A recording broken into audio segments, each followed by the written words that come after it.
اعوذ باللہ من الشیطان الرجیم، بسم اللہ الرحمن الرحیم، اللہم صلی علی محمد و آل محمد۔ آج جس امپورٹنٹ ایشو پہ میں بات کرنا چاہتا ہوں وہ نماز کا ایشو ہے۔ ابھی کچھ دن پہلے جب پاکستان انڈیا کا میچ ہوا تھا تو محمد رضوان جو ہمارے کیپر ہے انہوں نے گراؤنڈ میں نماز پڑھی میچ کے دوران، جب انٹرول ہوا ڈرنکس بریک ہوئی تو اس میں انہوں نے نماز پڑھی۔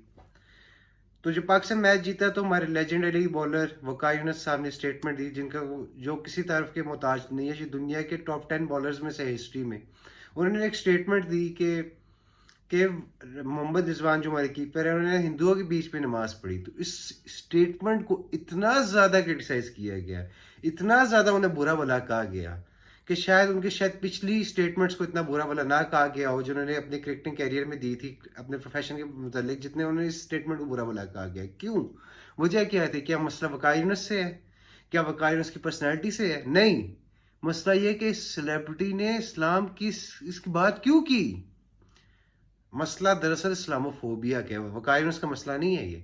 انہیں تو یہ اگر میں کوئی بات کروں گا اسلام کے متعلق یا کوئی عام بندہ بات کرے گا اس کی اتنی اہمیت نہیں ہوگی۔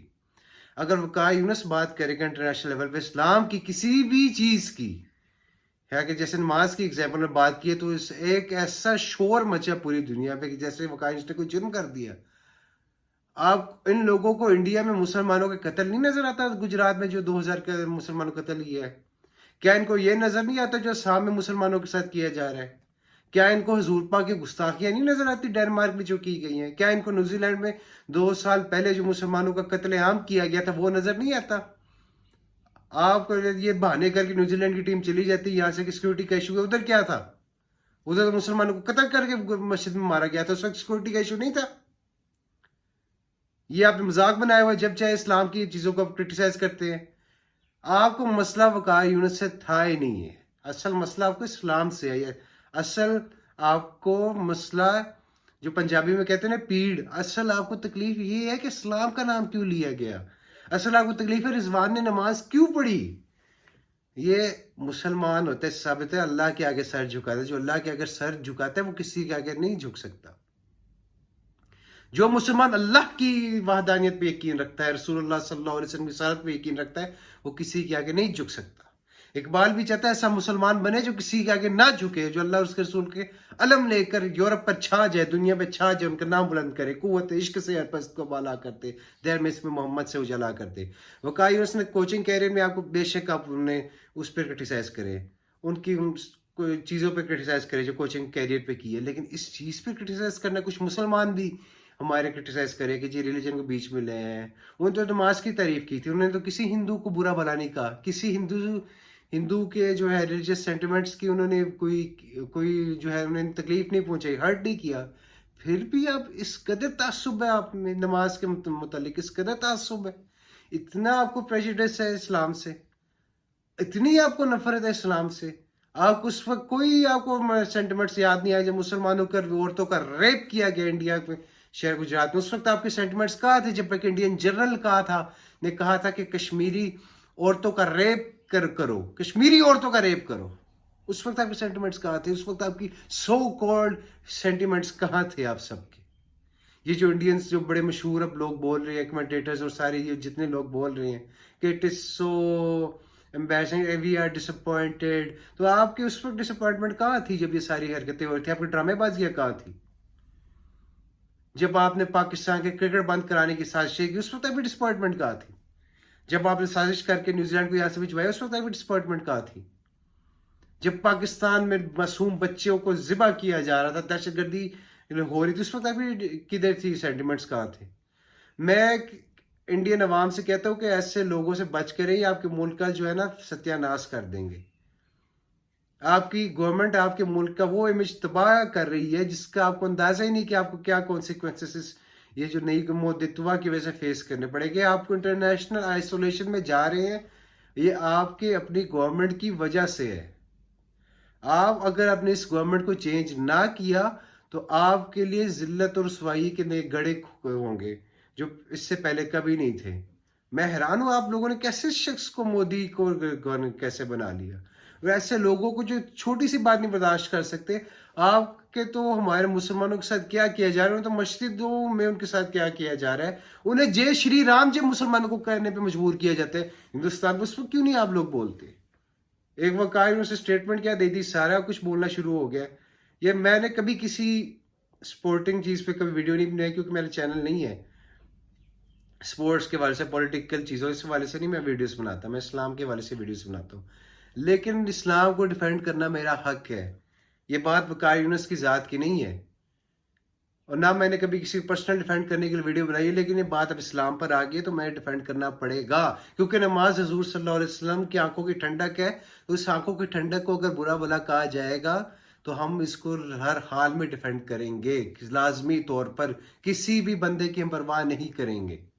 میں کہتا ہوں ہندوؤں کو بھی اجازت ہونی چاہیے, وہ اپنے ٹیمپلز میں جائیں, ہم کسی کو اعتراض نہیں کریں گے, پاکستان میں کوئی اعتراض نہیں کریں گے.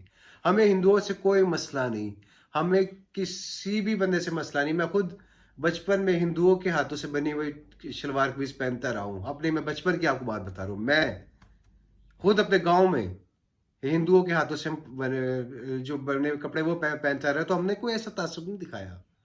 ہم کوئی ایسے تعصب پہ یقین ہی نہیں رکھتے. یہ آپ لوگوں کا جو ملک ہے, وہاں جب ہندو گئے تھے ہمارے یار تو ان کو قتل کر دیا گیا تھا.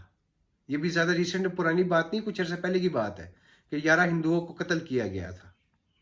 تو ہمارے ملک میں نہیں کیا, وہ آپ کے انڈیا میں کیا گیا. یہ مودی جی کی حکومت کا تحفہ ہے ہندوؤں کو. ہم کہتے ہیں, ہم چاہتے ہیں ہندوؤں کو بھی ان کو آرام سے ان کی بات کرنی دی جائے, ہمیں کوئی اعتراض نہیں. کرسچن چرچ میں جائیں, ہمیں کوئی اعتراض نہیں. سکھ بھی کرے عبادت اپنے جو گردوارے میں, ہمیں کوئی بھی اعتراض نہیں ہے. کیونکہ اللہ کے نبی صلی اللہ علیہ وسلم بھی چاہتے ہیں کہ ان کے حقوق دیے جائیں, ان پہ ظلم نہ کیا جائے, ان کے ساتھ اچھا سلوک کیا جائے. مگر اس کا یہ مطلب ہی نہیں کہ ہم اتنے بے غیرت ہو جائے کہ حضور صلی اللہ علیہ وسلم کی گستاخی برداشت کرنا شروع کر دیں. اللہ کی گستاخی یہ ہم ہرگز الاؤ نہیں کریں گے کسی بھی شخص کو, کہ وہ حضور کی گستاخی کرے, صحابہ کی گستاخی کرے, اہل بیت کی, توحید کی اور ہماری عبادت کی گستاخی کرے. اور کسی کو اس بولنے پہ ہم یہ ریڈ لائن ہے, اس کو کراس نہیں کرنے دیں گے. کسی شخص کو بھی ہم کراس نہیں کرنے دیں گے. اگر وہ کرے گا تو اسے خود کانسیکوینسز فیس کرنے پڑیں گے. ہمیں یہ مجبور نہ کیا جائے اس بات پر. بہت ہو گیا, ہم نے آپ کی وہ باتیں برداشت کر لی ہیں. یہ مذاق آپ نے جو کیا ہے, یہ اب آپ کا برا وقت شروع ہو چکا ہے. اب آپ کا زوال ہے. اسلام کے دشمن قوتوں کو بتانا چاہتا ہوں, تم جو چاہے مرضی کر لو, اللہ تعالیٰ حضور پاک کا نام پھیل کر ہی رہے گا. اللہ تعالیٰ نے فرما دیا ہے سورۃ فتح, سورۃ 48, سورۃ توبہ, سورۃ 9 اور سورۃ صف, سورۃ 61 میں کہ میں نے اپنے حبیب محمد مصطفیٰ صلی اللہ علیہ وسلم کو بھیجا تاکہ میں اسلام کو غالب کر دوں سارے دینوں پہ, اور اسلام غالب آ کر ہی رہے گا پوری دنیا میں. اسلام کا پرچم بلند ہو کر ہی رہے گا. جتنے مرضی آپ کوشش کر لیں, جتنی مرضی گستاخیاں کریں یہ آپ روک نہیں سکتے اسلام کے پرچم کو. اس پرچم کو اہل بیت نے اپنے لہو سے روشن کیا. حسین ابن علی نے, امام حسن نے, حضرت علی نے, 12 اماموں نے, 14 معصومین نے, صحابہ کرام حضرت ابوبکر, عمر, عثمان نے, حضرت ابو ایوب انصاری نے, غازی عباس علمدار نے اس کو اپنے خون سے روشن کیا. حضور پاک صلی اللہ علیہ وسلم نے خون سے دے کے اسے روشن کیا. حضرت ابو ایوب انصاری نے اس کو روشن کیا. حضرت جعفر طیار نے روشن کیا. حضرت مولانا محمد نے روشن کیا. حضرت علی اصغر نے اپنے خون سے اس کو کیا. حضرت علی اکبر نے کیا. حضرت امام زین العابدین نے بیڑیا پہن کے اس کو روشن کیا. حضرت زینب کی چادر اتاری گئی ہے اس اسلام کی خاطر. ان عورتوں کی اس پاک بی بی کی چادر اتاری گئی ہے جن کی ماں حضرت فاطمہ زہرا, جن کو دنیا اور آخرت میں اتنی وہ پاکیزہ ہستی ہے جن کو ہم دنیا اور آخرت میں نہیں دیکھ سکتے. حضرت فاطمہ وہ پاکیزہ ہستی ہے, اور قیامت دن حکم ہوگا اپنی نظر نیچے کر لو, فاطمہ بنت محمد آ رہی ہے. ہم سب کو یہی چاہیے کہ اسلام کی خاطر اپنے آپ کو جمع کر لیں, اور حضور صلی اللہ علیہ وسلم کی عزت و حرمت کی خاطر جمع ہوگا, توحید کی خاطر.